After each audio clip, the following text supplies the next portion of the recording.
Tuesday. Thank you so much for hanging with us. Stephen A. in the house, Max Kellerman, Molly Farrell. What's up? How are you What's going on? Why are you so fired up? Let's go.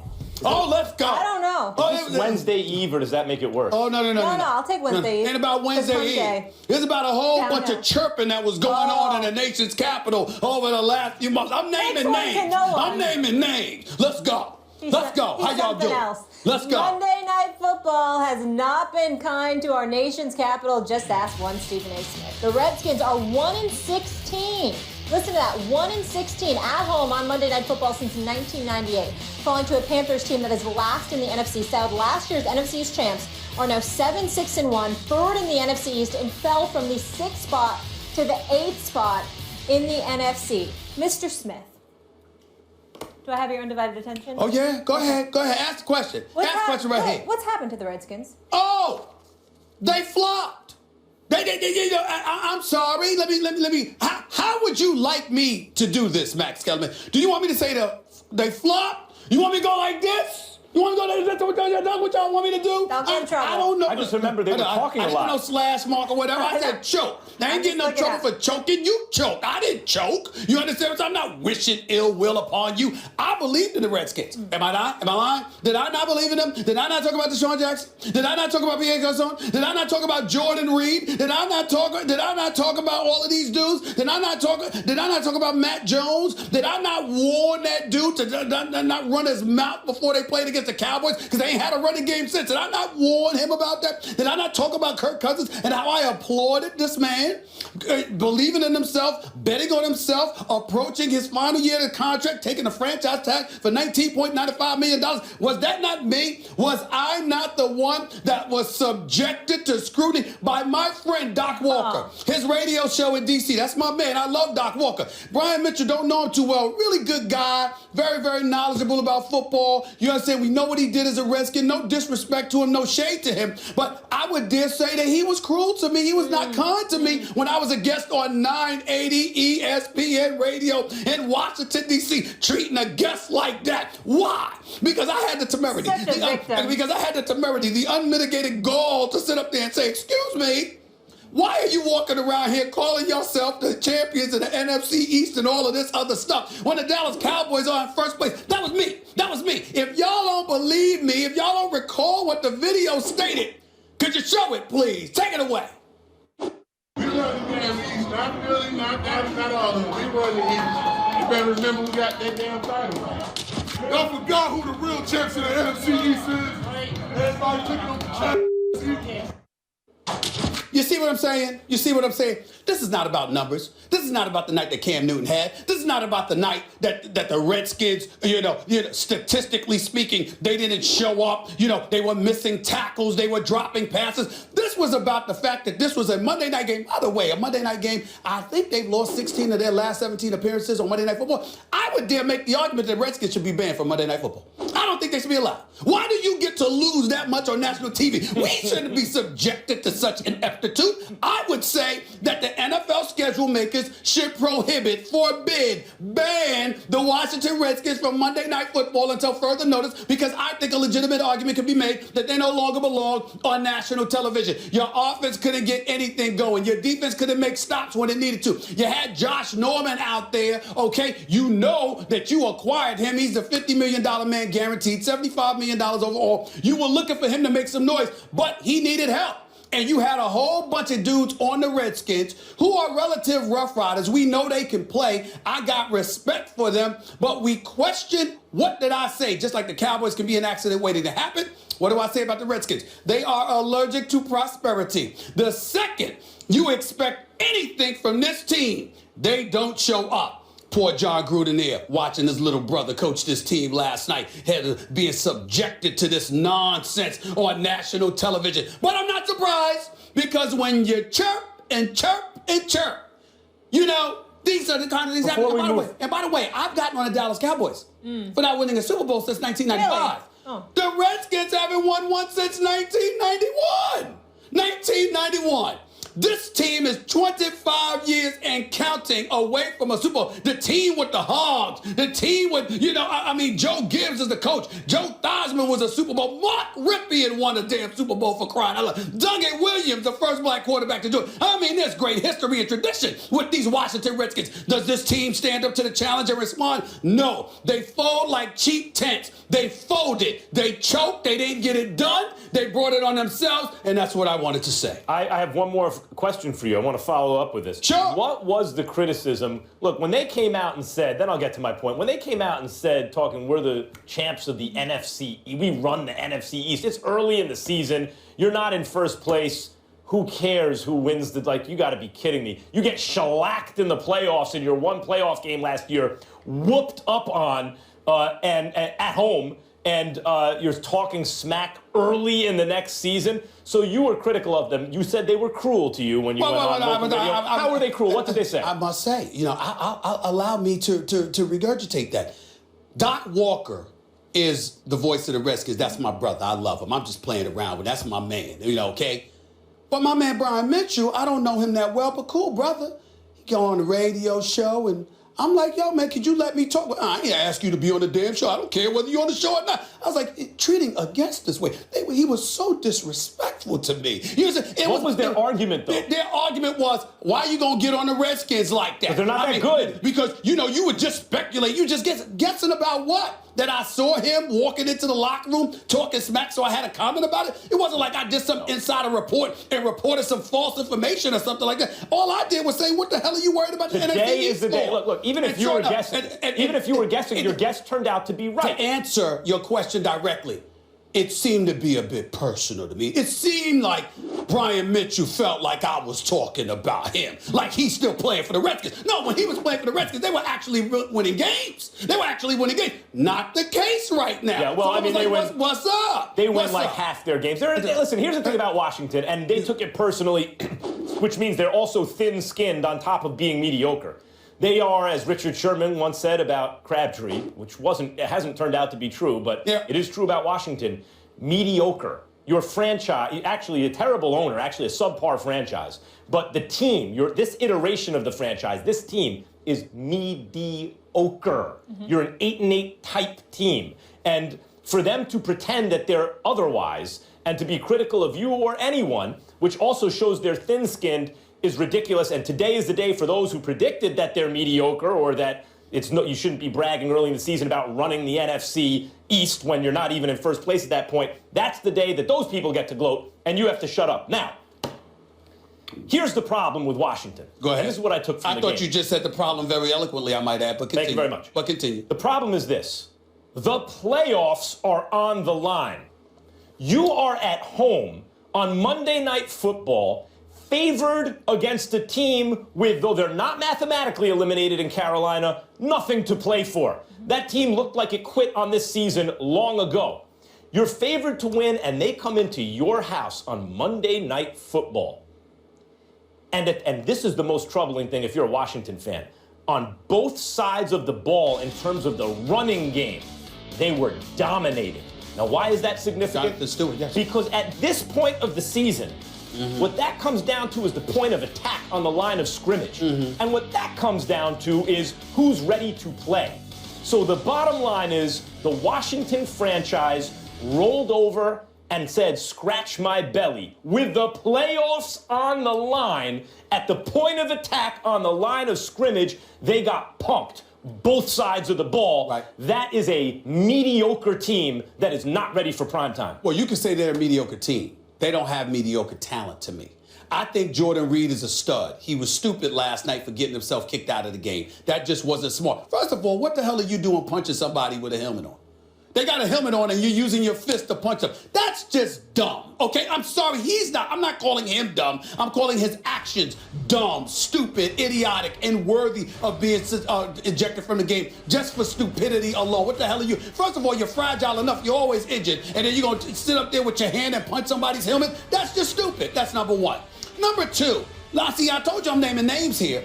This dude, Robert Kelly, remember him? Oh, you're back on him? The dude, hold on, wait a minute. This is the dude that talked about what do you call the Cowboys? The Cowgirls? Cowgirls. Right.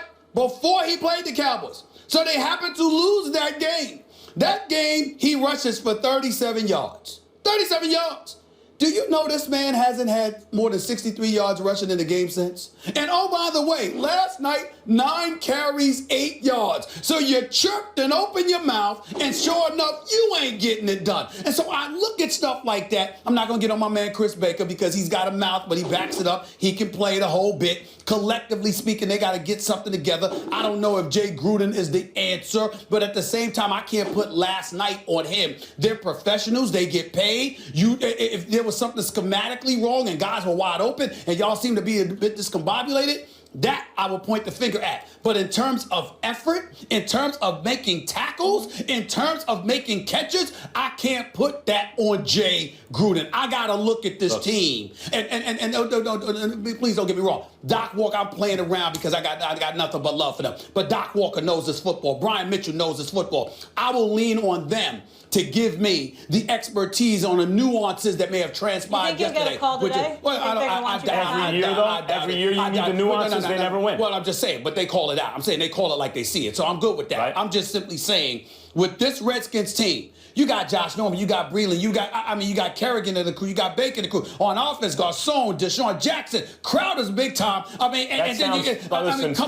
you got all the weapons. They don't have the guys up front on defense. To me, they are an averagely talented team on offense, over average, team, on defense, under average, maybe barely. Let me tell you something. Forget about the fact that they have an arrogant and unapologetic owner who should change the name of that team years ago and is doubling down. It's stupid and arrogant. I'm glad you brought it up because that's where your heart lies. Well, okay, fine. Number two, I'm also a Giants fan. Let me tell Washington, and I lived in D.C. for 15 months. At least I had an apartment down there when I was hosting originally Around the Horn in 0203. Yes. I know what kind of football town that is. It's an insane football town. There is no town in the United States of America that cares more about their team than Washington cares about their team. I acknowledge that, guys. But let me just tell you what it's like to be a Giants fan, a fan of another team in the NFC East.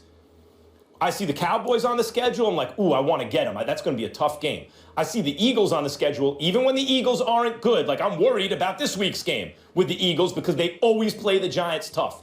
The one team, and it doesn't mean that the Giants always win this game, where the other NFC East teams go, oh, good, we got them on the schedule, is Washington. The rest of the division loves to see you on the schedule because everyone else we view as a tougher situation than Washington. They are the ones, even when they won the division last year, even when they had RG3, and I was like, uh-oh, he's a problem. I was still happier to see them on the schedule coming up than the Cowboys or the Eagles. The difference between those old teams and this one is this one has more mouth. They talk a lot. Yeah. And they fail to back it up. Well, they won't win it again this year. We haven't had a repeat champ in the NFC East in 12 years. You know what time it is, folks?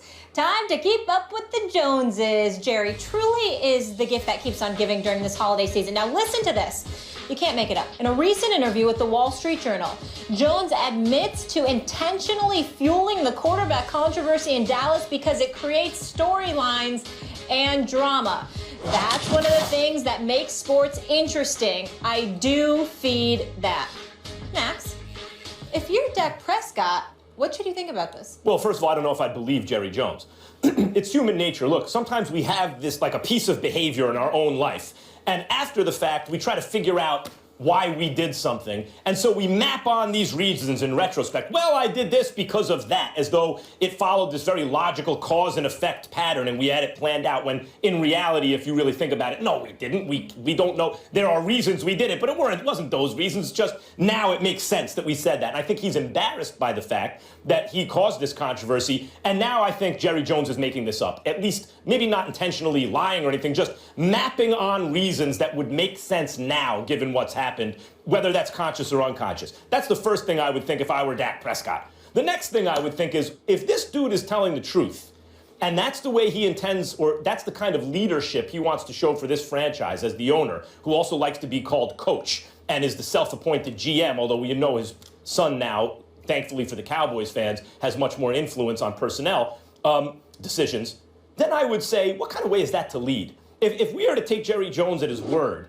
why should leadership be rooted in sowing dissension and falsehoods, right? Why isn't it rooted in integrity and truthfulness? Like if you look at the way Greg Popovich leads the Spurs, he doesn't need to rely on dishonesty as the root of the leadership in order to stir things up. What kind of leadership is that? So I would say, I don't think he really knows why he said it, in fact. So I would say that the first explanation, I don't even take at face value. But if you are to take it at face value, it's even worse for Jerry Jones, because then he's just a bad leader. Well, listen, you sound like Dear Abby right now. Let me be very, very clear about that. And I understand where you're coming from, but damn, the bottom line is it's far more simpler than you explained. Jerry Jones was trying to sabotage Dak Prescott. He wants Tony Romo up in there. Now, my man Michael Irvin, Mr. Pom Pom himself, because I thought that he had a lot more objectivity about the Dallas Cowboys in years past. He always has. But this year, he seems to be caught up in the sauce. And as a result of that, he's got his pom-poms on, which is understandable because that's who he was a Hall of Famer for, the Dallas Cowboys. But it's still sickening to hear the playmaker,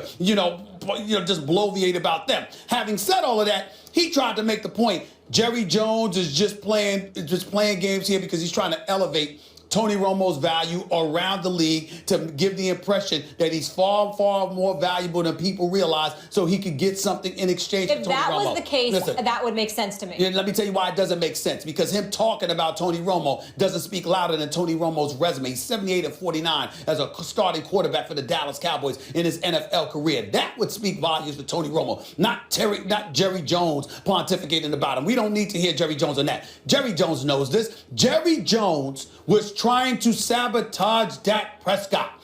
Jerry Jones, I'm not saying he wanted the kid hurt. He knows the kid is his future. And not only that, Jerry Jones, I'm not being as insidious as that to say that he would wish some physical harm to a person. I would never be that irresponsible. What I am saying is, if there was a way in Jerry Jones' mind, if there were a way for him to win that coveted and evasive Super Bowl with Tony Romo as his quarterback instead of Dak Prescott, he'd take it any day of the week and twice on Sundays. That's who we're listening to when we're listening to Jerry Jones. Jerry Jones wants Tony Romo to be that quarterback. He does not want this team to win the Super Bowl without Tony Romo on the field. He doesn't want Tony Romo on the sidelines for the Super Bowl championship. Are you saying he would rather not win the Super Bowl than win it with No. So his first priority is win the Super Bowl. His first priority is win. Then it's win with Romo. There you go. That's exactly what I'm saying. The problem is when you take your eye off the ball like that, I think it's win with Romo, and then I think it's win the Super Bowl. No. It's not win. No. He doesn't want to sacrifice a Super Bowl championship for Romo.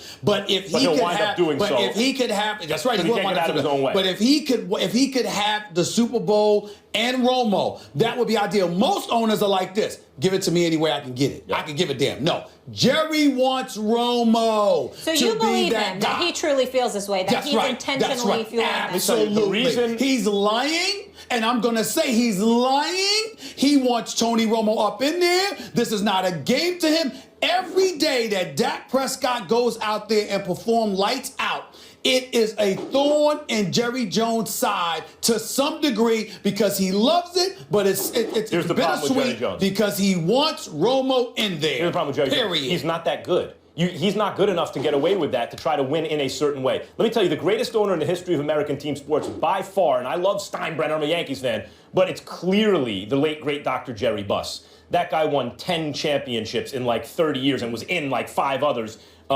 And he was able to not only win and really overtake the Celtics as the dynasty in that sport, but do it in a certain way. He actually said, I need this to be entertainment. I need it to be showtime. Almost anyone else who ever lived can't do both. You can't become the great championship dynasty and do it with a certain brand that you want to promote. That's impossible. Only Dr. Jerry Buss has been able to do it.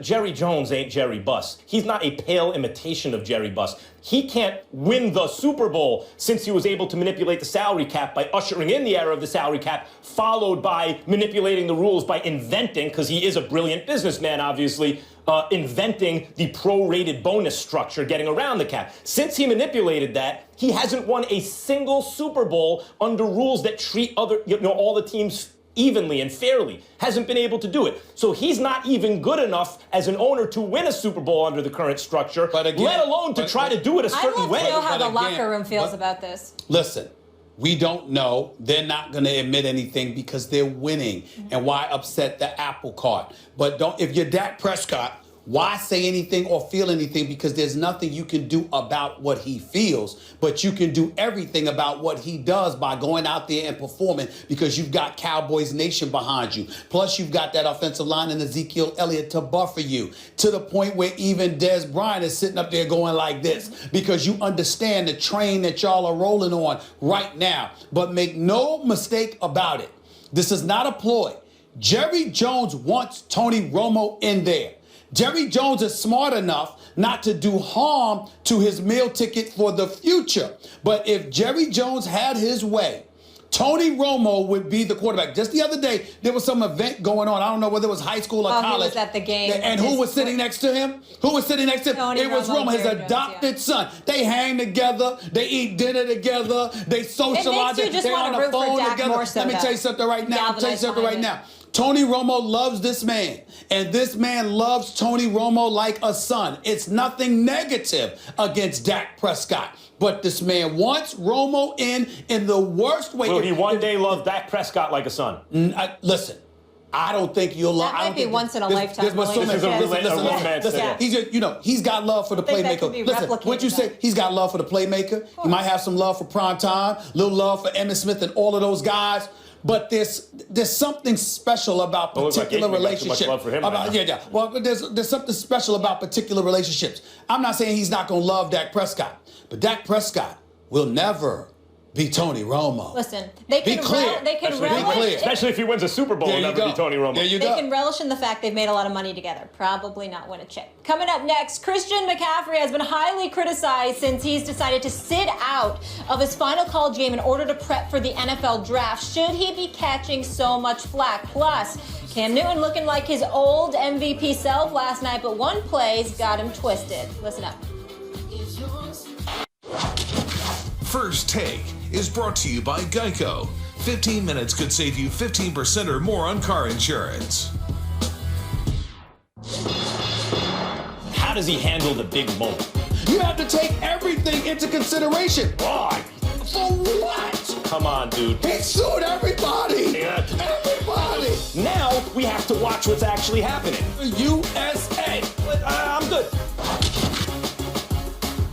The countdown continues. We're just about 2 weeks away from First Take's big move to ESPN. Make sure you join us as we go from 2 to 1 on January 3rd. We're going to have some great special guests looking forward to it in our first week. We've got Ice Cube, Hall of Famer Jim Kelly, and a live performance by Wale. Meanwhile, there is an ongoing debate as to whether top players entering the NFL draft should forego their bowl games. There's no confusion for Stanford running back Christian McCaffrey, who will sit out the Sun Bowl to focus on his draft preparation, announcing that Monday on Twitter. Leonard Fournette will also pass on LSU's bowl game against Louisville to focus on the NFL draft. Here's some Twitter reaction from some gentlemen I'd say are very qualified to speak on this subject. Ezekiel Elliott, you might have heard of him. He wrote, all these young guys deciding to skip their bowl games. I would do anything to play one more time with my brothers in that scarlet and gray. Derek Carr responding to a Kirk Herbstreit tweet on this subject. I played my bowl game with a jacked up shoulder, wanted to play one more time with my boys. Not even a thought not to play. Well, Kane, in the house, how we doing? Good, thank you, Molly. Good to see you. Stephen A. What's up, man? How you doing? Max, I want to start with you in this. Do you have any problem with the players sitting out? Not at all. I mean, say it out loud. McCaffrey or whoever else. You should, in this case, you should risk your professional future, your financial future, and in the case of many of these players, a financial future that could secure the financial security of their family for generations to come. You should do it because you got to play in the Sun Bowl. Come on.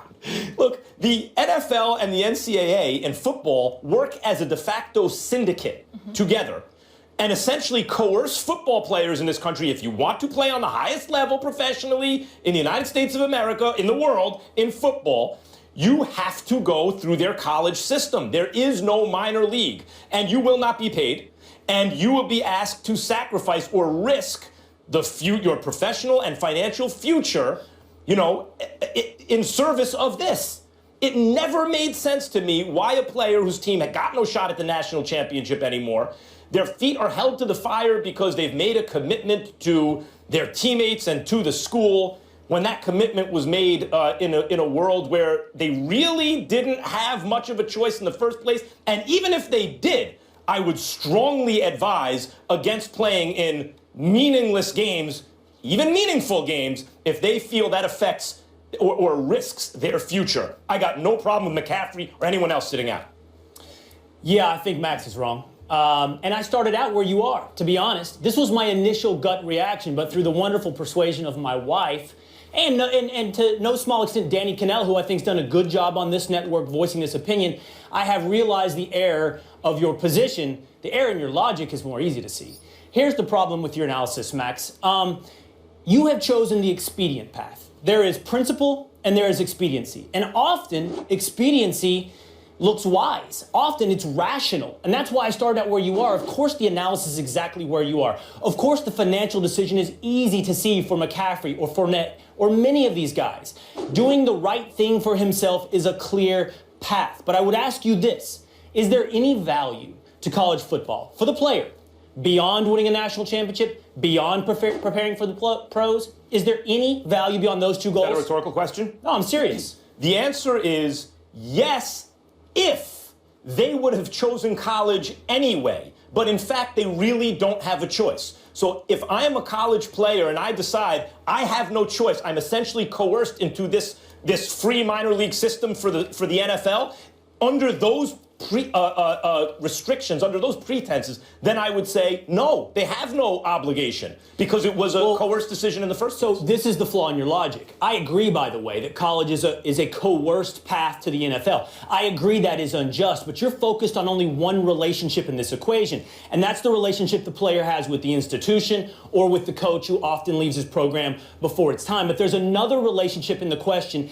and this is the one about principle. This is the fact I recognize the easy, maybe even the wise path is to go to the NFL, but the principled path is to honor the commitment to your teammates. You have committed, whether or not you're right that this commitment was somewhat limited, you are committed to these teammates to see this through. And there's value in college football in being a part of a team, of being in something with other men. And when you opt out of it, you have chosen the expedient path at the cost of the principled path. Now, that can have many, many sacrifices internally, Max. That can have sacrifices externally when we talk about broad swaths. Maybe for Christian McCaffrey, he made the right choice for now for him. But make no mistake, he's made the unprincipled decision. Your argument is much cleaner if there wasn't coercion in the first place. If that was truly a free decision to play in college football, you have a clean argument. It's not, so you don't. I'm going to address what you said because here's where I think you're wrong.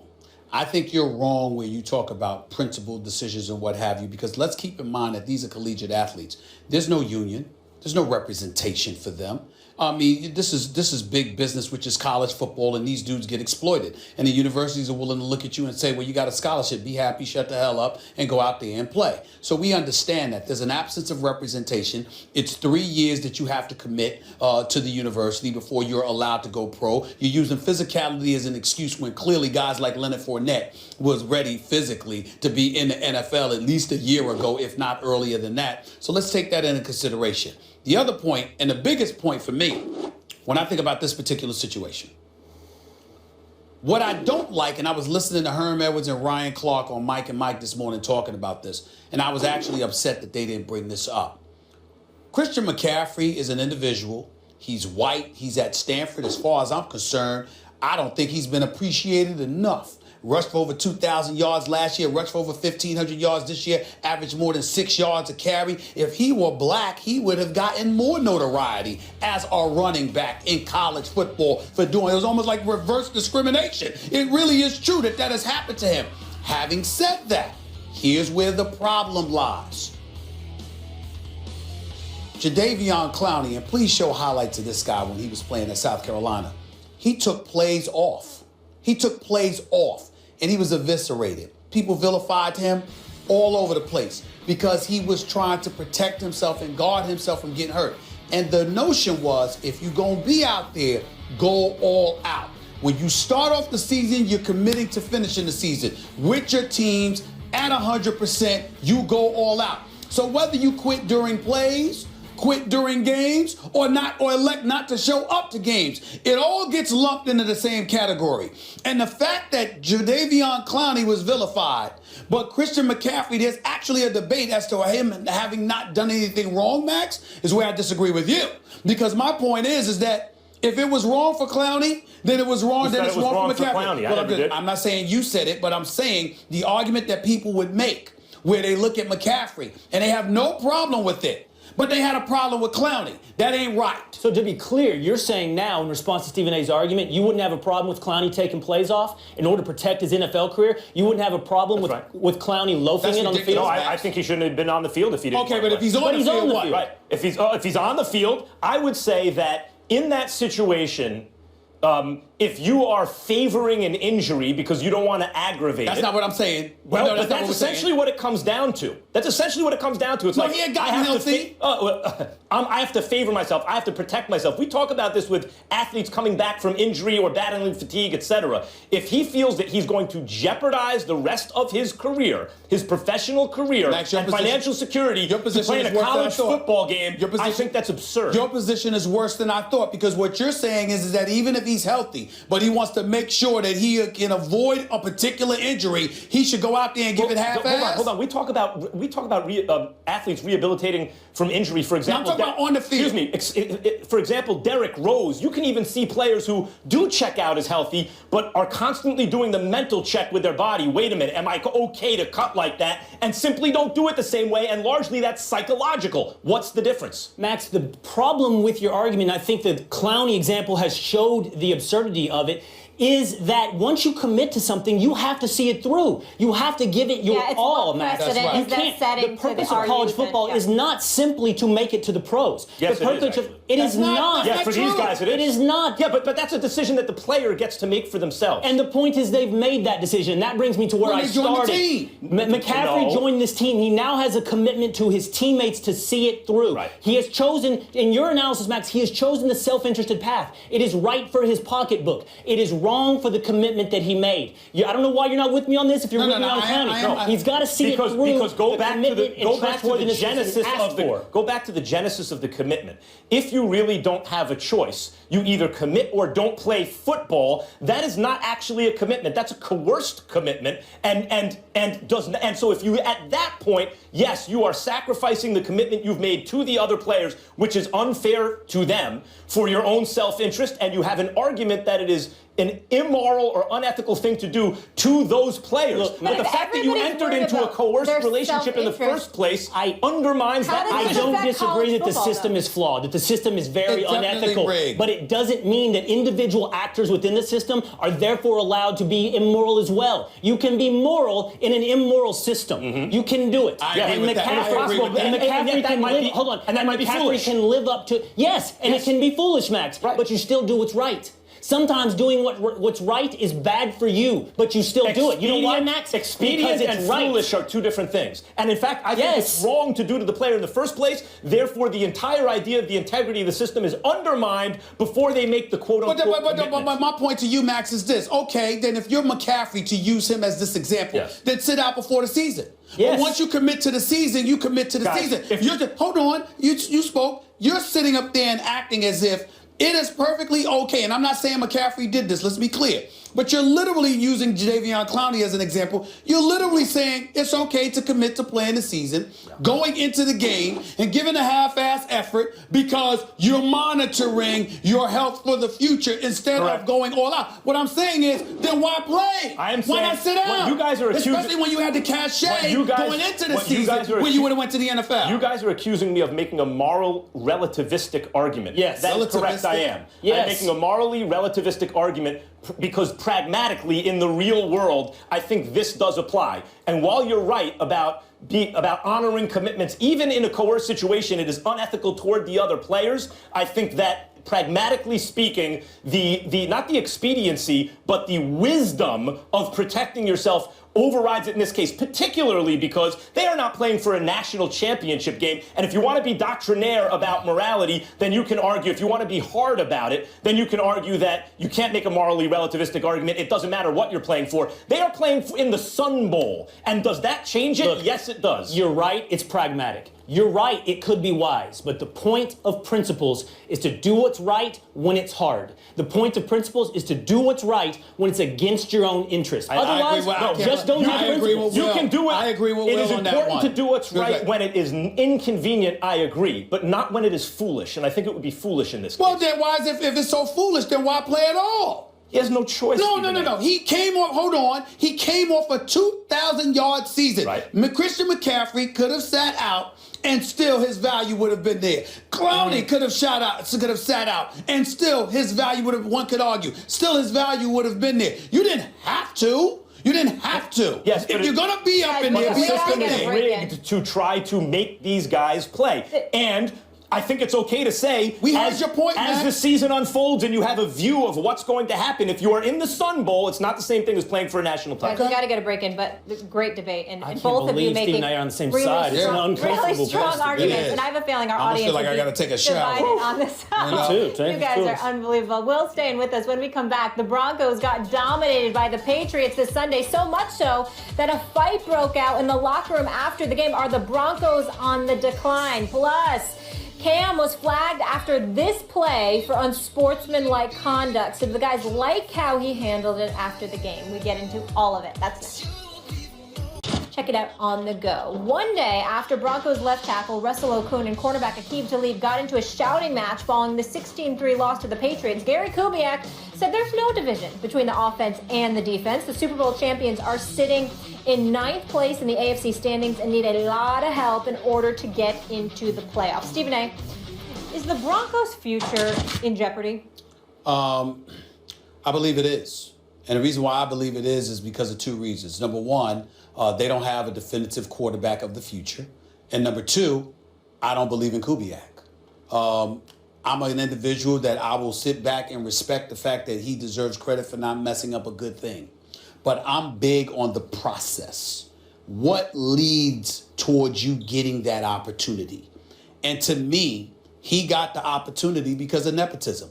He got the opportunity because of his relationship with John Elway. He did not get the opportunity because he was the best coach out there and was deserving of the opportunity in Denver based on the job that he did in Houston.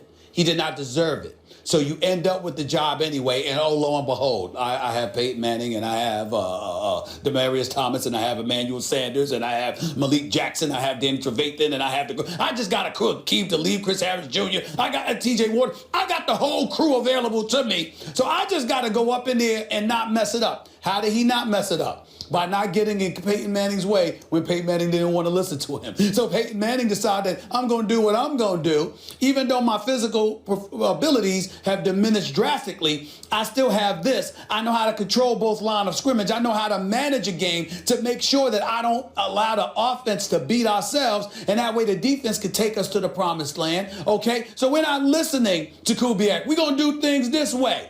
And I think that now that he's gone, and you've had to listen more to Kubiak. It's not that he can't coach. I'm not saying he's some scrub coach that never deserves an opportunity to be a head coach. I'm saying that that team, as constructed, what quality of a team was handed to him, he did nothing to deserve that other than being friends with John Elway and a former teammate. That's what happened, and now it's coming home to roost. John Elway deserves the benefit of the doubt. What non-playoff team would you rather be a fan of than the Denver Broncos right now? The Denver Broncos are missing the biggest thing there is, which is a quarterback, if Paxton Lynch isn't the guy, right? But that is all they're missing. You look at the foundational pieces on that team, and look what John Elway did 3 seasons ago. Got to a Super Bowl on offense, no defense. Misses the play, doesn't get back the next year. Gets back to the Super Bowl and wins with one of the greatest defenses of all time. The more you look into that defense, the more you realize it's comparable with the greatest defenses ever. And they beat a one-loss team to win that Super Bowl. And then, because he didn't want to be mired in cap problems, he let a mediocre or worse quarterback walk out the door, tried to make do with what he had because he values the franchise over this particular iteration of the team. And when you look at the Broncos now, they are missing a quarterback. That's the big thing to get, but that's all it is. And John Elway will find it, and when he does, they'll be right back in the big dance. That is not all they're missing, and the cult of John Elway has grown to Kool-Aid level proportions. It's gone into myth-making areas. Delicious. You should try some. By the way, to answer your question directly, Molly, the future of the Denver Broncos is in jeopardy. Jeopardy meaning your future is at risk of being in harm or danger. The immediate future is clearly in jeopardy. I don't think they're making the playoffs. I don't know if you guys think. I do not. They're finishing with the Chiefs and the Raiders. The Dolphins have the Bills on their schedule. On the road against the Chiefs. So they're going to miss the playoffs. They're out this year. In our estimation, we could be wrong, but that's our estimation now. And I think the long-term future is also in doubt. Max, it's not just the quarterback that is missing. By the way, clearly the quarterback is missing. And let's not pretend like John Elway made this enlightened decision to pass on Brock Osweiler. He offered the guy $16 million a year. He drafted the guy ahead of Russell Wilson and Kirk Cousins.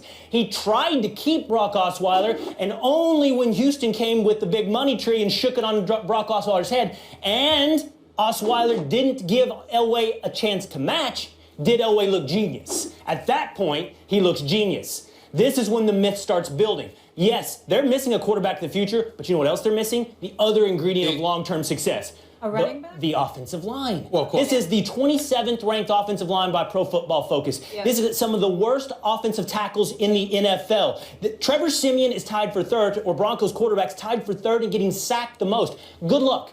By the way, take one of the best quarterbacks in my estimation, Tony Romo. Put him on the Broncos. He's going to be on his back. Can't stay healthy anyway. Well, it's a bad combination. The point is, who are you going to put in there with no offensive line? But don't you see how Elway Paxton built Lynch. the defense? Like, we'll see. The irony of John Elway is he hasn't been able to find a quarterback. That's the irony. One of the greatest quarterbacks ever.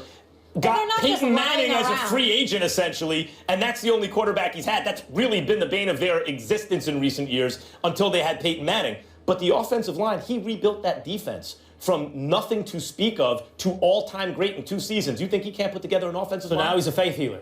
Now he's going to pull it out of nowhere. Well, he did it with the defense. No, faith healer, no. It's not in the face of a lack of evidence. It is faith based in actual rational thought. He just did it on the other side of the ball. I want to be clear. Why do you guys think they're in jeopardy? Just because the lack of quarterback? Well, no. It's about the quarterback. It's about the offensive line, and it's about Kubiak. I'm not a believer in Kubiak. Okay. It's not that I don't think he's god awful, like he deserves to be fired. They still won 8 games thus far. I'm simply saying that he was the beneficiary of what John Elway did. I don't view Kubiak as somebody that stepped in and did anything special. He's moved out of the way. He tried to get Peyton Manning to see his way at the beginning because he wants to run the football. He's reluctant to throw it. Obviously, Peyton Manning went against that. He did what he needed to do, and they ultimately ended up winning a Super Bowl in large part because of his game managing ability along with that defense. But in the end, Kubiak being up in there, to me,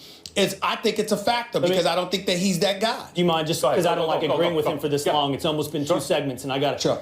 The problem with putting it on Kubiak, as you have said, he's the beneficiary of what Elway gave him in the past. Sure. But that same logic applies to where he is today. He's the victim of what Elway has not given him today. Okay. The offensive line and the quarterback. Elway chose, as I said, Brock Osweiler over Cousins and Wilson. He chose Lynch over Prescott. He has made bad decisions. And you don't, to Max's disappointment here, you do not build offensive lines overnight. The Cowboys took first-round draft picks for 3 years to create that offensive line. The Raiders took time to build their offensive line. You don't build this thing overnight, and if you're going to take away credit from Kubiak from a year ago, you got to take away from Elway now for the same reason. But if you have 1 or 2 guys on the offensive line who can play, you sign a solid guard somewhere and you draft the guy, it doesn't usually happen, but it can happen in a year or 2. Everything would be good. I want to mention something quickly about the locker room, because that's what we're really talking about. He did generate his disagreement towards me. You Go know ahead. what I'm saying? Let me deal with this. Let me Please deal with respond. this man. I will wait till you're done, and deal then with I'll this tell man. everyone what it's really going on. Because Kubiak, you're telling me that the blame belongs to Elway instead of Kubiak. What was Kubiak in Houston? His last year, he lost like 11 straight. That's why he got fired from the Houston Texans. What I'm saying to you is that I'm looking at his resume. Yes, he went to the playoffs a couple of years. Yes, he had Matt Schaub as his quarterback. But there was things there in Houston that he underachieved that couldn't do. I'm looking at that. I'm looking at a body of work to say that he doesn't get to escape from some of the things that have transpired. When you got the team arguing inside the locker room with one another, butting heads, that has its part and parcel. It comes with coaching as well. Look, I'll go ahead. Okay, I'm glad you brought that up. Thank you. Sure. Didn't mean to interrupt your. Yeah. I'm just saying. No. Now you come. Your lovers quarrel. When they come at me, no, you two had the lovers quarrel. But go ahead. And I don't swear. The peg for this news really is the divided locker room, right? I mean, that's what we're really talking about. Look, there's a civil war going on in Denver. The offense and the defense telling the offense, just shut up, you guys ain't doing anything, right? That's actually a healthy sign for this team. When you are the defending Super Bowl champions, and the Patriots, your major threat in the AFC to start the season, comes into your house and humiliates you, that team should be angry. They should be having it out with each other. I view that as a good, healthy culture in Denver, not as a reason for Denver fans to get upset. Yeah, I think they're going to be fine as well. Great conversation, fellas. Coming up, Steph Curry trolled his teammate Kevin Durant during last night's Redskins-Panthers game. Curry's team was victorious. Cam's wasn't happy with one call in the game. Take a listen. That just can't happen on my part. I just have to let the referees, do their job. And I thought it was a questionable hit, but yeah, I can't, I can't throw the ball at a person. I know that's against the rules. Now let's say, give me a second here, Stephen A. Come on, dude. Now we have to watch what's actually happening. Part of this is just hating on famous and good players. Don't have a press conference beforehand because Stephen A. might vote you out. The countdown continues. We're just about 2 weeks away from First Take's big move to ESPN, so make sure you join us as we go from 2 to 1 on January 3rd. We will have some awesome guests in our first week, including Ice Cube, Hall of Famer Jim Kelly, and a live performance by Wale. That is going to be good. You know what else is? We've got another edition of Final Take coming up at the end of the show. I'm extra excited today. No disrespect, of course, to my friend to my right, because it's Max's take. Oh, yes. I'm excited, too. Right. I'm excited, too. Look, there, man. It's a lot of work. You going to go all in on somebody? We talked about MVP a lot this season, yes, and especially on yesterday's show. And I've heard cases made for Tom Brady and Ezekiel Elliott.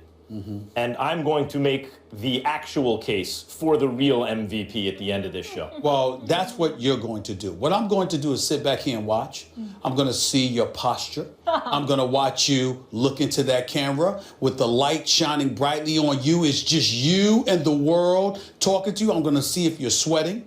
I'm going to see if you're nervous see how enough. It's done? No, I don't need to see how it's done. I mean, I know how it's done. Molly, can you help him take notes? I'm the founder that created the whole bit. You see what I'm saying? But he's the founder, people. You are so extra. I'm waiting to see it. I'm waiting. I'm the founder. I'm the founder. You know they call me a doctor, right? They call me a doctor. I got my honorary doctorate. Dr. Smith went to Salem State. Honorary doctorate. Actually, that's absolutely true. But I'm waiting to see Max. Some in the badly spotlight. misinformed people. I'm waiting to see Max in the spotlight. He's got this. I hope you don't get nervous. Let's get the towel ready in case he starts sweating. I'm just saying. Just in case you're a little nervous. I'm just trying to say. I just want to see. A little nervous last night in the Redskins. Can you get into that? By the way, I want to wait till Molly does one of these days. I want to see how Molly's nervous. Molly's going to be nervous as hell. Are you trying to tell us you were nervous when you were doing this? Not at all. I'm different. I'm Stephen A. Oh, you're all right, let's get it. That's so arrogant, right? You are. The Panthers, who are last in their division, defeated the Redskins 26-15 on Monday Night Football. Carolina has now beaten Washington 5 straight times. The defending NFC East champs are now third in the division at 7-6-1. They've fallen from a 6th seed to an 8th seed in the NFC. Their playoff chances fell from 53% to 25%, according to 538.com. Here's Jay Gruden. Yeah, we're disappointed. There's no question. But first off, we were out-coached today. There's no question about that. And then I think they played better than us today. So we got to give credit to the Carolina Panthers. And it's my responsibility to get these guys ready to play. We weren't as ready as I would like to have been. We didn't execute like I would like to have seen. And that falls on my shoulders. But we still have 2 games left to look forward to. And hopefully get a victory against Chicago Saturday. Stephen A., you've been calling for Rex Ryan's head. So Molly, allow me for a second. Okay, yeah. Because this was my thought. Yeah, okay. When I was watching the game. I've been hearing nonstop about Rex Ryan's job out of you. Yeah. 2 seasons, and he's kind of middle of the pack kind of coach. 15 and 15 in the NFL. That's average, solid. You don't call it that. And I was wondering, with the playoffs on the line and them rolling over the way they did at home on Monday Night Football, not ready to play, after having gotten shellacked in their only playoff game last year under Jay Gruden, are you calling for Jay Gruden's job today? Absolutely not. Absolutely not. Jay Gruden does not deserve to lose his job. And I'm not saying it just because I love his brother, John Gruden, who's our colleague here at ESPN. Actually, John Gruden's a little bit scared to show up on the set. He likes to get on me via satellite, but he hasn't manned up and shown up in studio. I think the weather, he can't take it because he loves Tampa, being in Bristol a little bit too much for him. But that's a different subject for another day. Here's the deal with Jay Gruden. And you're comparing him to Rex Ryan. I'll tell you why I'm not calling for Jay Gruden's job. Well, let me finish with the answer because he's about to get his feelings hurt. I just like how he set up the question. Yeah, you try to set up the question. It's all right. I'll deal with you in a second, Molly Wood. Here's the deal, Max Kellerman. Jay Gruden, where were the Washington Redskins last year? What did they finish? I don't know their record. 9-7. They won the NFC. They won the NFC. When you win the NFC, well, hold it. When you win the NFC East, right? When you win a division, does that mean that you get to the playoffs? Yes. So this is last year, right? Yes. And Jay Gruden was in the playoffs last year, right? What happened when he got there? Hold on. He was there, right? Kind of. When's the last time Rex Ryan was in the playoffs? I'm just saying. In any capacity.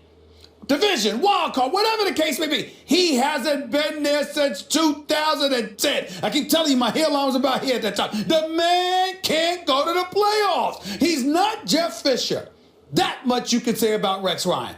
Outside of that, he hasn't gotten it done. I mean, listen, I have nothing against Rex Ryan. I'm actually very fond of Rex Ryan. I genuinely like him as a person. I genuinely like to listen to him his press conferences. I like his bravado. I like his belief and his faith in his players. I get all of that. But my God, as I explained with my final take yesterday, if everyone gets to keep their job despite the ineptitude that they put on display on an annual basis, where are the opportunities for those on the come up? This is the National Football League. Every single year, we brag about parity. We brag about teams coming out of nowhere that may not have done something last year, but have done something this year. It might take years to build a Super Bowl contender. It does not take years to transform a team into a playoff team. Rex Ryan has been a head coach for 6 years now without making a playoff. Look 6 at the consecutive division. years. Look at the division. Hold on. Wait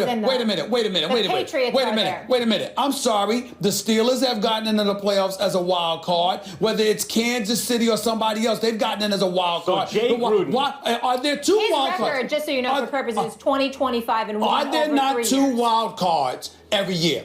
Yeah. Yes or no? All right then. You don't have to win your division to get to the playoffs. You don't have to beat the Patriots to get to the playoffs. Let me get this straight. Come on. For the record, I don't think Jay Gruden should lose his job. Right. I did think Jeff Fisher should have. Yes. And he deserved that. That was the right thing. You did the occasional brilliance of you. I deeply appreciate it because you agree with me. Marvin Every way to Lewis, go. I am on the fence about. On the fence? Now I will say that given the performance where they appeared to quit this year, it may be time to move on from Marvin Lewis. Oh, it may. I thought you jumped the gun on Marvin Lewis, but okay.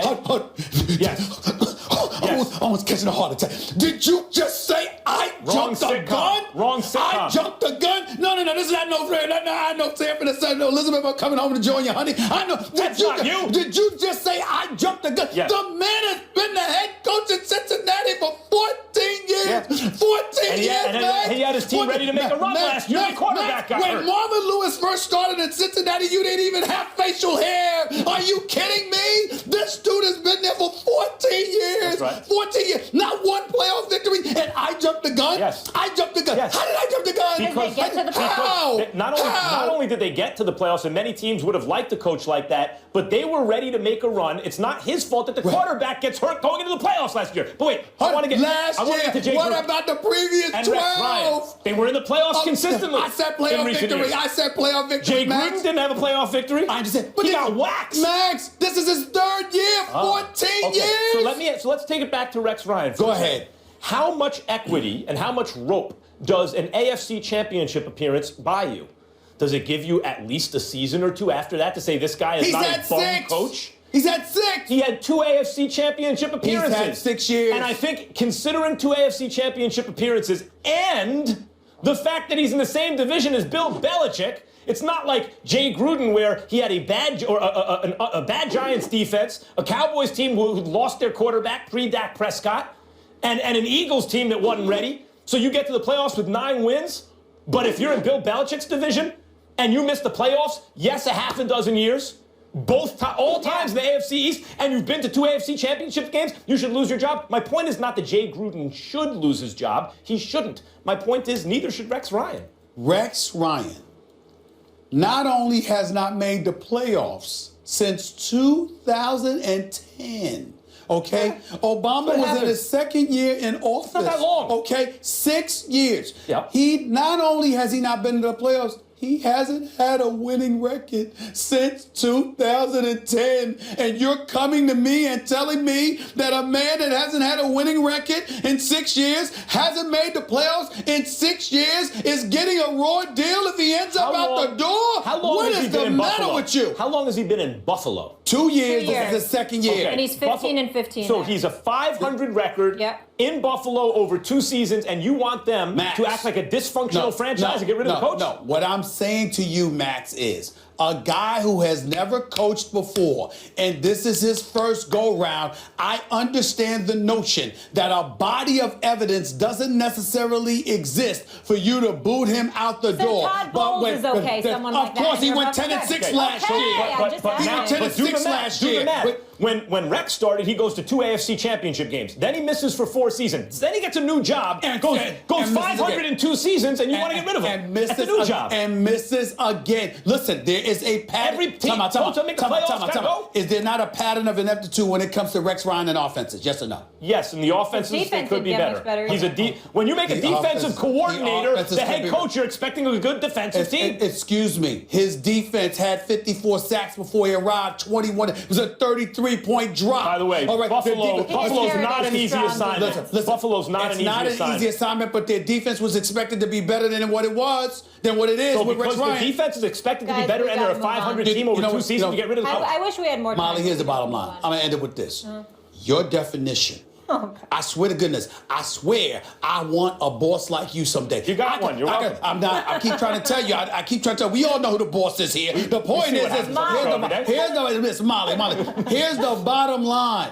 Max Kellerman, you have a license to be mediocre. He's perfectly okay with it. He's perfectly okay with it. right. I love you, man. I love you. Everybody should love Max Kellerman. I mean, go ahead out there and be mediocre. Be anti-American. Don't be great. By be definition. mediocre, and you're going to be all right By with Max. definition. He'll keep you employed. Understand this. Unbelievable. Every time you have a team 1 game above 500 in the league, somebody's got to be a game below 500, or it doesn't add up. Somebody. There will be most teams Why in the I gotta be middle the coach I that play? are by Why I definition gotta be the coach I mediocre. play? Guys, I want to get into this play. Go ahead, Molly. You're the owner of the Hands Bills. from Why I got last to be night. the one on pace? You're the owner of the Bills. The story of the game last night, clearly not the story of today, was the no call on Cam Newton. So he took a hit to the head after giving himself up on a slide in the second quarter, but no penalty was called on Redskins linebacker Trent Murphy. Instead, Newton was the one who drew a flag for taunting when he flipped the ball at Murphy after rising from the turf. Here's Cam after the game.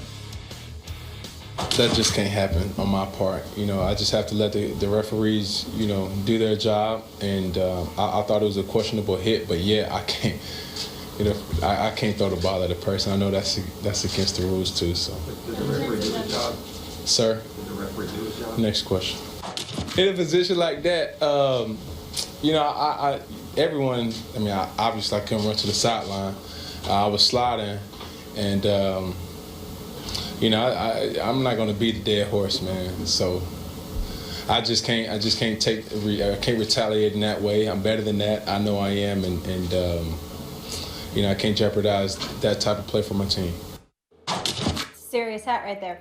The game referee, Walt Coleman, said after the game that he saw Cam slide late and the defender went over the top. He did not see any forcible contact with the head. Max, how do you feel about this? First of all, that's a terrible hat. Can we just say what it is? It's so bad. It's ugly in any universe, including Alice in Wonderland. That is terrible. It's important to mention that he felt the need to wear the outfit, possibly the hat with it, because he said that he was paying tribute to Craig Sager. Yes, but Craig Sager doesn't wear those hats. I know that. That's what he that told makes Lisa sense. Salters. That's what he That told makes Lisa sense. Salters. And along last these night. lines, I'm just saying. then I Look, this is take important. back everything I said I if bring that's this what up he when was doing. Cam is the I subject apologize, nowadays. Cam. Right. Because like A-Rod, Cam seems so disingenuous at times. He seems so uncomfortable in his own skin, he makes you uncomfortable in yours watching him. He seems as though everything he says is calculated to create an effect in the listener instead of just telling you what he feels. And maybe the NFL is designed in part to dissuade you from saying what you really feel, but there are players who come off as much more genuine than Cam. Okay. That said, and even if he complains about it and the refs don't like him, justice is supposed to be blind. That was helmet to helmet, cut and dried. Should have been a flag. And then the fact that he gets angry about it, rightfully, and complains, and then he gets called for it, that's messed up. I mean, whether or not he wears ridiculous hats, which he does, whether or not he's disingenuous, which he seems to be to me, whether or not he complains and the refs don't like him, fine, I'm willing to accept that. That's got nothing to do with the way they're supposed to call the game on the field. And it looks to me, maybe it was an honest mistake, but it looks to me like the refs have it out for him. I don't disagree that there seems to be unfavorable treatment coming his way from time to time. There are missed calls. Now, I've spoken to people in the NFL office. They talked about how they analyze these officials every week.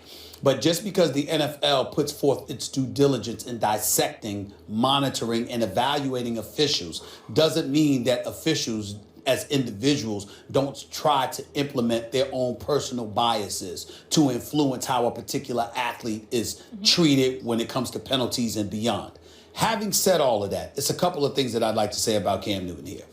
Number one, Cam Newton bothers me at times. But he bothers me because I believe he's genuinely a good guy.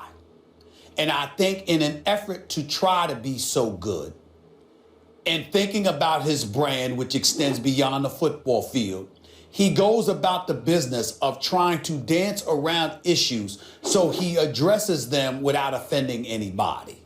And there is something to be said about just being real and authentic because it builds and elevates a level of trust. And that is the point that I want, if Cam is watching right now, that is the point that I really, really want him to get from all of this.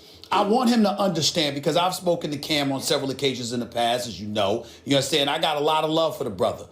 My issue with him is that I think it's incredibly important that you don't be fearful of how you're going to be viewed when you believe in your heart of hearts that you're speaking truth.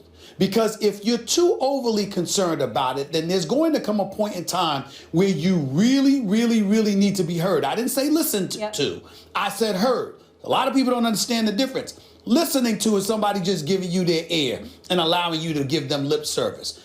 Being heard is when they literally inhale and comprehend where you are coming from, contextually and otherwise. If Cam Newton isn't careful, Cam Newton is going to be the NFL's version of Dwight Howard. Yeah. Remember Dwight Howard? Yes. Dwight Howard got to a point in his career, Max can speak to this. Dwight Howard is one of the best people you will find. At times people felt he needed to grow up, but he's a good person. The problem is that he cared so much about how people viewed stuff that you got to a point where you couldn't trust but let's talk about the disconnect. And Cam got to be careful about that. Let's talk about the disconnect because that's not the case with Andrew Luck or Dak Prescott. And the difference is, to me, that you have to drink the Kool-Aid. You have to buy into the way of doing things, to the culture of the game, at the quarterback position especially, as the face of a franchise. And I don't think Cam Newton believes the NFL or the football orthodoxy, the received wisdom about how you have to be a quarterback. I don't think he believes it. The celebration, stop me then, all that kind of stuff. Andrew Luck and Dak Prescott, for example, and Russell Wilson and others buy in. They believe it. So when they're asked questions, they can answer truthfully because the truth is coming from a place where they accept the way it's supposed to be according to everyone else. Well, there's no disconnect. Cam doesn't. So he has to constantly watch what he says because he doesn't buy in. But you're thinking about belief. I'll make it simpler for you. They understand the rules of the game, and what they came in as, they're consistent. So I know what I'm going to get every time I listen to Andrew Luck, every time I listen to Dak Prescott. I see the same person all the time. With Cam, as was the case at times in the past with Dwight Howard of the Atlanta Hawks, formerly of the Lakers and the Houston Rockets and Orlando Magic, those guys, sometimes they sound one way Other times they sound another way. And that diminishes and dissipates the level of trust you have in their words when you feel like they're not being as real and authentic as they could be. I think the bottom line is control what you can control, and you can't worry about what other people think. Cam needs to stop. Cam's a good guy and a star. Tim Duncan He is never a had star. to worry about All right. what he said because he knew what he thought. What he thought aligned with what we wanted him to think. And when that's not the case and you try to please people, that's when you have that problem. All right, let's leave it here, guys. A hard left turn. Up next, we are going to discuss the latest in the Brock Turner case. The judge that sentenced him to only 6 months for sexual assault has been cleared of any misconduct in the case. We'll discuss that next. The California judge who sentenced Stanford student athlete Brock Turner to 6 months in jail for the sexual assault of an unconscious woman on campus was cleared of misconduct on Monday. According to the California Commission of Judicial Performance, there is no evidence that Judge Aaron Persky displayed bias in his treatment of Brock Turner. Turner was released from jail in September after serving only 3 months and returned to his native Ohio, where he remains on probation for 3 years and is a registered sex offender for life. I just want to remind everyone, his father, Dan Turner, wrote a letter arguing that his son should receive probation, not jail time, where he said his life will never be the one that he dreamed about and worked so hard to achieve. That is a steep price to pay for 20 minutes of action out of his 20-plus years of life. Will Kane is back with us now. Stephen A., what's your reaction to that? I think this decision is a travesty. I think this judge should have been harshly penalized. I know that he removed himself from criminal cases and went to civil courts. I think that doesn't cut the mustard. I think that when you consider the fact that this guy in March was convicted, this kid was convicted of 3 felony counts: assault with intent to commit rape of an unconscious person, sexual penetration of an unconscious person, and sexual penetration of an intoxicated person. You had 2 passerbys that held him down until the authorities came. He was found guilty. The prosecutor had asked for 6 years imprisonment. This dude gets 6 months, 3 months probation. Are you kidding me? And I also think that it highlights a discrepancy in our society, because I'm going to put it out there. I don't know too many black folks that would get off for something like this. Don't get me started. This is unbelievable to me. I mean, you are raping sexual assault, because it's the state of California and there's a higher standard for rape, even though legislation has been passed to sort of address that issue. The point is, you have been found guilty of 3 felony counts of sexual assault, and you essentially spent 3 months in jail. And then you got the father who talks to the judge, and his last sentence is, that is a steep price to pay for 20 minutes of action out of his 20-plus years. Well, I know people who've been killed inside of 2 minutes. I know people who've been assaulted inside of a minute.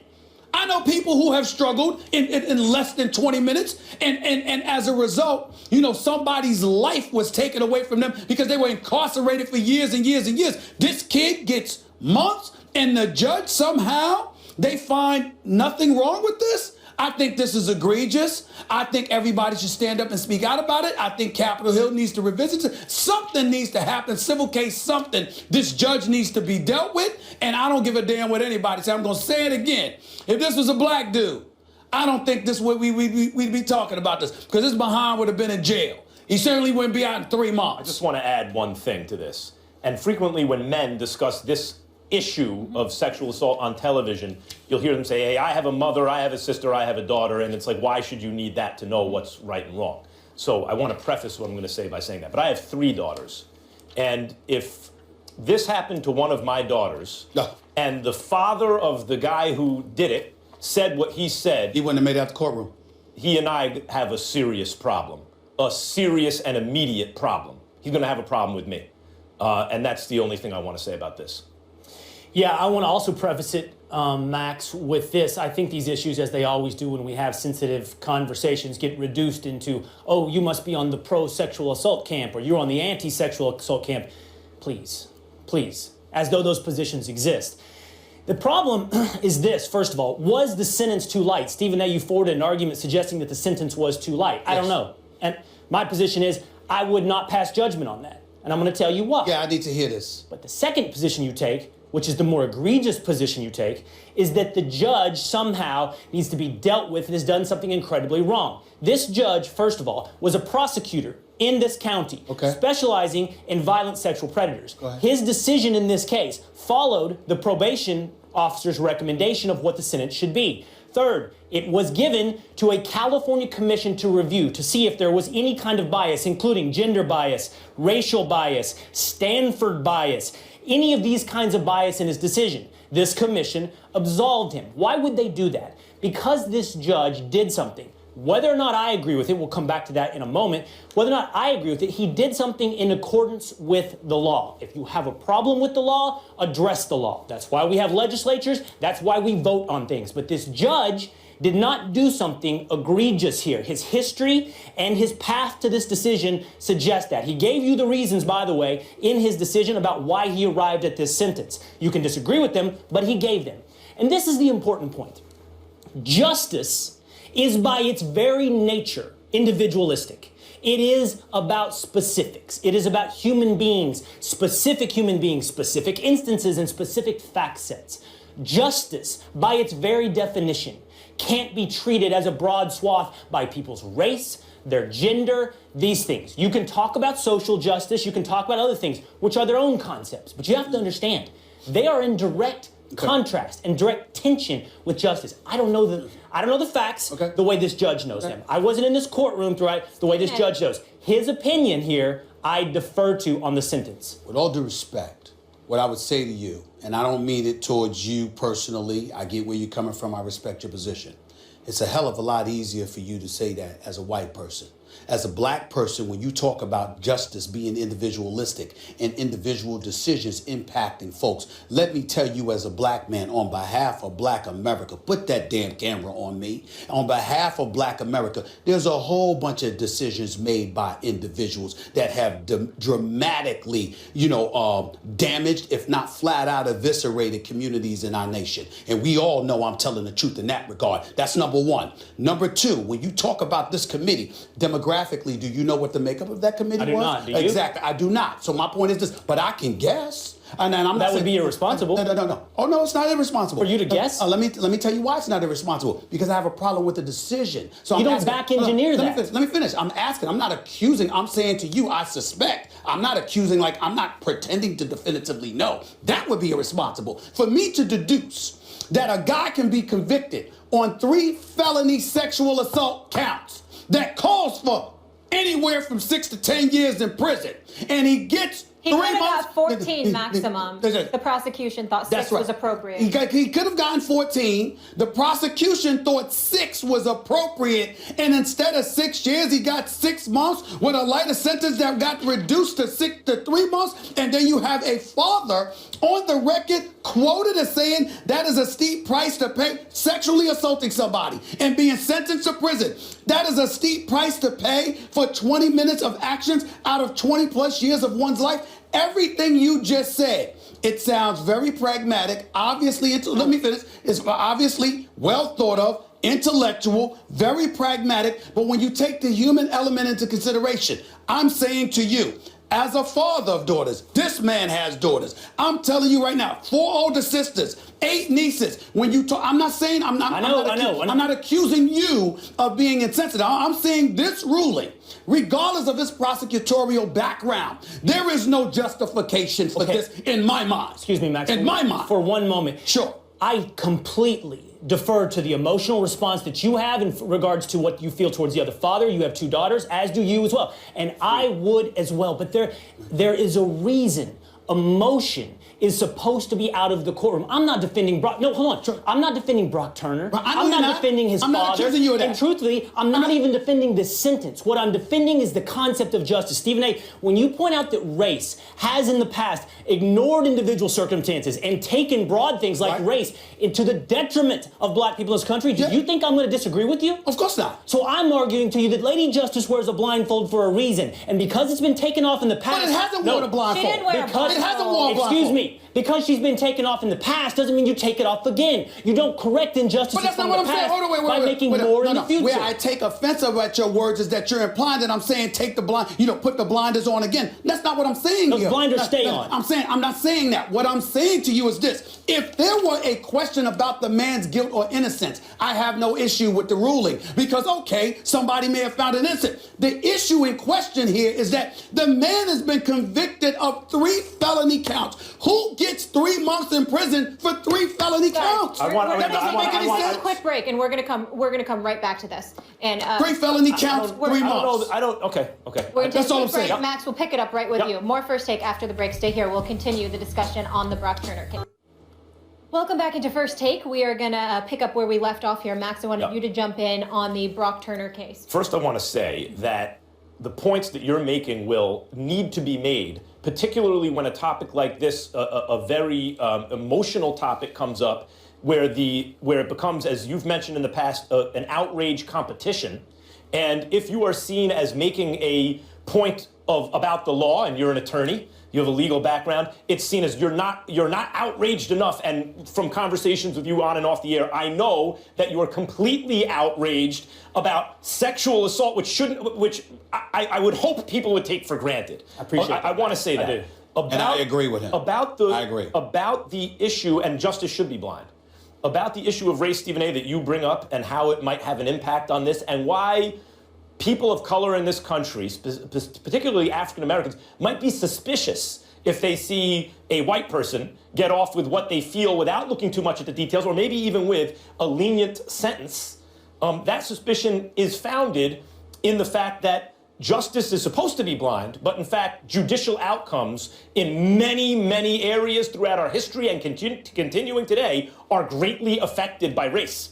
And so that is a legitimate, I think, concern here. And that is a concern, I don't know if we've discussed it on this show, but that I share. So if the point is that African Americans have in this country been subjected to, for example, greater, more strenuous sentencing than white people have in the past, it's a fact, it's true, it's not absolved, it's not corrected by, then in turn finding a situation with a white defendant and making sure you overpunish or get a strenuous punishment. You don't fix it that way. Lady, justice has to remain blindfolded, justice has to remain blind. My biggest point is this: don't gloss over specifics, don't gloss over facts. You said several times, 3 felony counts of sexual assault. The details are important, and the details offset it against other cases you could read about and compare it to, perhaps where the defendant was black.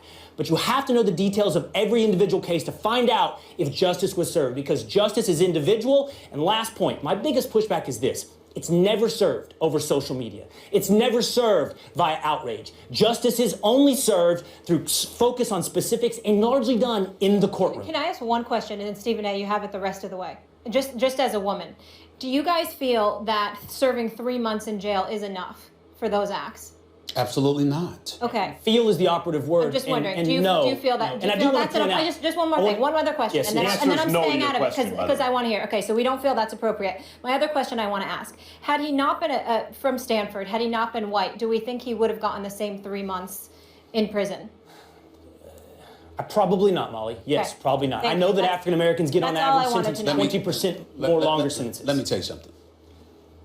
I echo what Max said about you, and just for the purposes of this show, everybody understands this. It's called First Take for a reason. We don't run from a damn thing. We never have, we never will.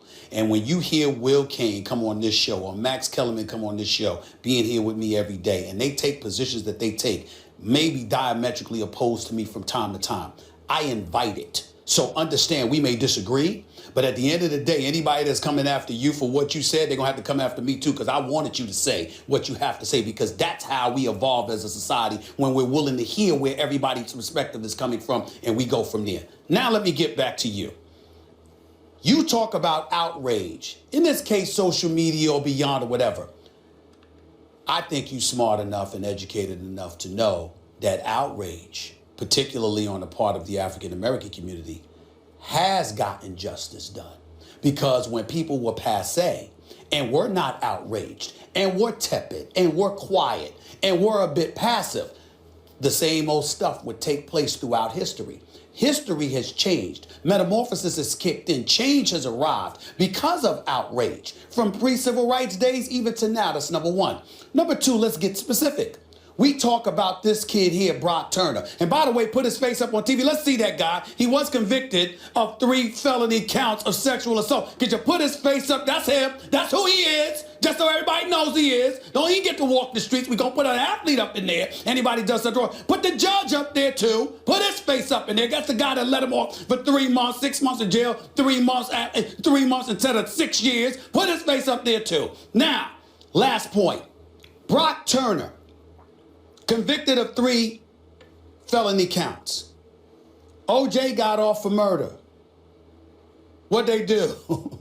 Terrorist threats and kidnapping, he doing 30 years. We all know it's because they missed out on a murder conviction. They piggybacked off of that and got him in November. We gonna get you no matter what, okay?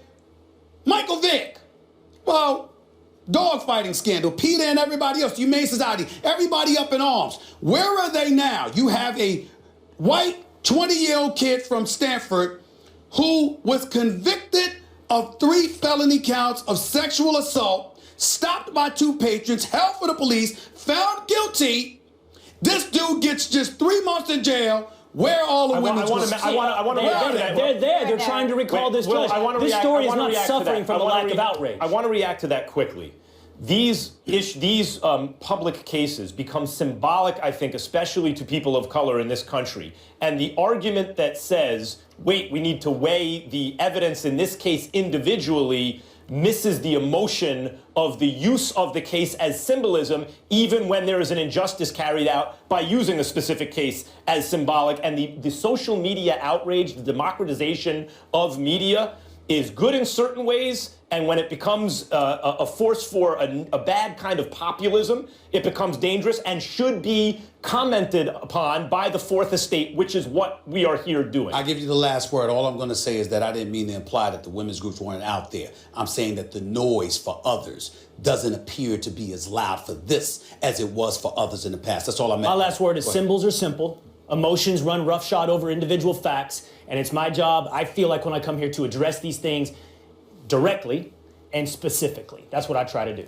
Not defend this guy and to not even this judge. Of course. Understood. Appreciate the conversation. Understood. Glad we all agree that 3 months was not enough, and it wouldn't have been the same for other races. Well, thank you so much for being with us. More First Take after the break. Stay here. Elliott coming left. There's a big hole from Leary and Smith. And Elliott walks the dog and jumps into the Salvation Army Red Kettle. There's the big donation into the Red Kettle campaign. They found the seat. Touchdown. The NFL decided not to fine Ezekiel Elliott for his TD celebration jumping into the Salvation Army's Red Kettle on Sunday night, something Odell Beckham Jr. was not pleased about, saying on Twitter, "That's funny. There's no fine for that. I could only imagine if I was the one to do it. Just being honest." Max? Yep. Is your guy, Odell Beckham. Best receiver in football? Yes, Yep. that he is. Is he playing the victim card here? Yes, and he's being a little tone deaf here. And Odell, I'm going to address Odell directly. I understand your point about the uneven application of the rules in the NFL, and you feel like you're being victimized, and I've noticed it by the refs and the league at times, or the refs at least at times with you. It's good that Antonio Brown and Le'Veon Bell supported your point. However, in this case, a brand-conscious NFL is being pro-charity.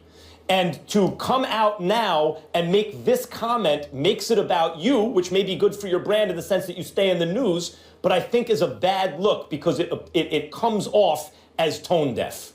Well, I think you're right about it being tone deaf, but I can understand where he's coming from because he's trying to bring attention to the unfair treatment. I don't think this was the time to do it. There's no question about it. You're absolutely right. The flip side to it, however, is that, it's funny. Because you believe you're on a collision course with the Cowboys. And what you want to do is address the favoritism because you're thinking that it's something that could potentially affect you down the road. And it's something that you want to put to a halt as expeditiously as possible because it might work to your advantage in the immediate future. I could see Odell Beckham Jr. having that kind of foresight, having that kind of vision in this particular situation. I see him a lot of times at the Knicks games. He talks about these things even at a basketball game or whatever the case may be. He might walk around saying, yeah, we know I got our work cut out for them. He might drop a one-liner here or there or whatever the case may be. You just never